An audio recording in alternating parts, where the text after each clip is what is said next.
Welcome to Strawberry Needlepoint's mini video. This is for the Peppermint Nutcracker by Initial K Studio.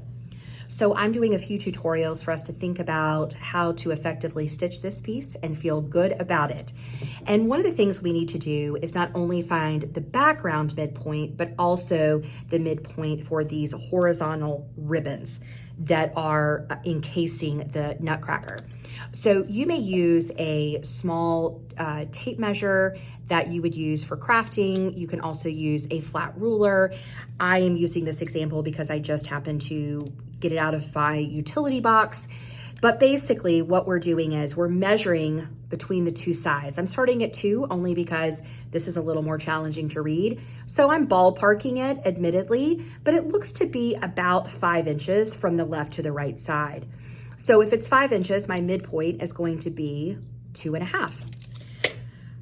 Now, it does not have to be exact. It can be one canvas thread over or in the other direction, but you just sort of want to find the midpoint. All right, I'm going to use I have a mechanical pencil that I just made a mark, and I'm going to start my tent stitch for glisten, which will then be followed by my choice of beading or cross stitch in the silk ply, Planet Earth, and then I'll just repeat the pattern that's graphed in the stitch guide for you. But then I'll know where to start, and the same with this area above. Now, I don't want to keep pencil on a canvas because it can bleed onto the other thread.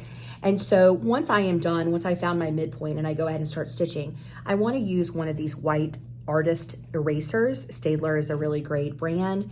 And I am just going to, and probably shaking the camera unfortunately, while I have this on, erase that mark so that I can go ahead and have it gone so that I can go ahead and stitch on top of it.